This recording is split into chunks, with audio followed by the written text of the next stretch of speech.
Ahibati fillah, kalau bicara berkorban, apa sih yang mendorong orang itu untuk berkorban? Ada yang mengorbankan rumahnya,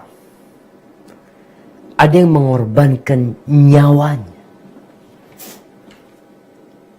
Ada banyak hal yang memotivasi orang untuk berkorban. Tapi kalau dilihat, yang menjadi penggerak utama orang berkorban itu cinta. Antum lihat bagaimana tatkala seorang mencintai, negerinya dia tinggalkan. Untuk apa yang dia cintai? Keluarganya dia tinggalkan. Untuk siapa yang dia cintai? Kadangkala kita dengar cerita ya, fulan kabur dengan pacarnya, meninggalkan orang tuanya, meninggalkan ayah bundanya, meninggalkan rumahnya demi cinta dia. Walaupun cinta itu terlarang, itu menjadi motivator kuat seorang untuk berkorban. Tapi kadangkala salah jalan. Cinta yang salah, korban yang tidak diterima akhirnya. Dan hal kedua yang menyebabkan orang berkorban itu kadangkala imbalan yang besar. Dia mengorbankan sesuatu yang kecil untuk mendapatkan sesuatu yang lebih besar. Maka kadangkala kita melihat ada orang-orang yang mengorbankan untuk jauh dari keluarganya. Mungkin Ustaz Luqman jauh dari keluarganya untuk menuntut ilmu ya. Tapi ada orang yang mengorbankan keluarganya, istri, anaknya, demi dia mendapatkan penghasilan yang lebih besar, tujuannya untuk membahagiakan keluarganya. Dia melakukan itu. Cinta, imbalan yang diharapkan, itu menjadi motivasi yang besar agar orang berkorban.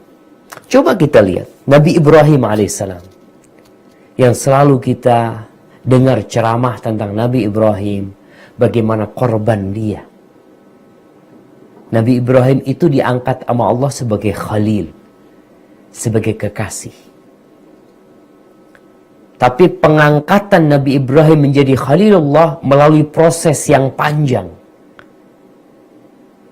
Bagaimana beliau ketika hidup bersama orang tuanya, beliau mendakwain orang tuanya. Tapi tatkala orang tuanya mengusir dia, maka dia pun meninggalkan orang tuanya. Bagaimana beliau hijrah dari negerinya, sampai akhirnya beliau berangkat ke Palestina. Nanti dari sana beliau pergi ke Mekah bersama istri dan anaknya. Beliau sedang dalam ujian. Siapkah beliau mengorbankan istrinya, mengorbankan anaknya demi kecintaan beliau kepada Allah Azza wa Jalla? Karena kalau bicara korban, ada sesuatu yang kita sukain, kita harus tinggalkan demi sesuatu yang lebih kita cintai.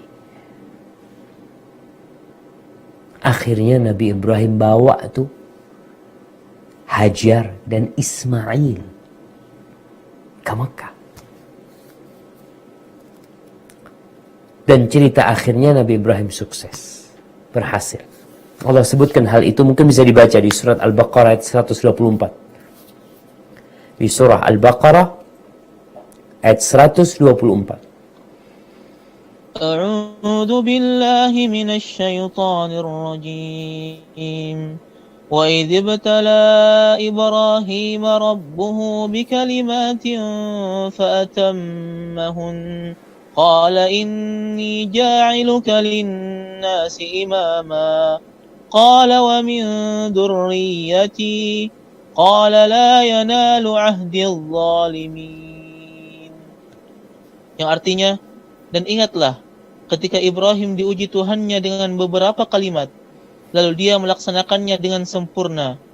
Dia Allah berfirman, sesungguhnya aku menjadikan engkau sebagai pemimpin bagi seluruh manusia. Dia Ibrahim berkata, dan juga dari anak cucuku. Allah berfirman, benar, tetapi janjiku tidak berlaku bagi orang-orang zalim. Masya Allah. Tuh. Allah menyebutkan bagaimana Nabi Ibrahim diuji dengan beberapa kalimat. Menghadapi orang tuanya. Dia anak sayang sama orang tuanya.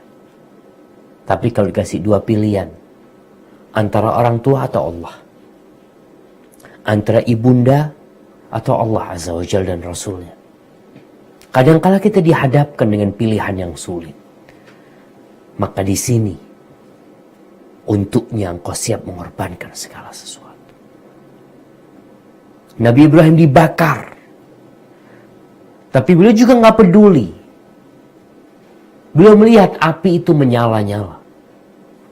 Beliau melihat bagaimana kobaran api membakar kayu-kayu yang dikumpulkan di sana dan orang-orang menjauh. Bagaimana hawa panas itu sampai kepadanya. Bagaimana beliau dilemparkan ke dalam sana. Tapi buat beliau tetap la ilaha illallah.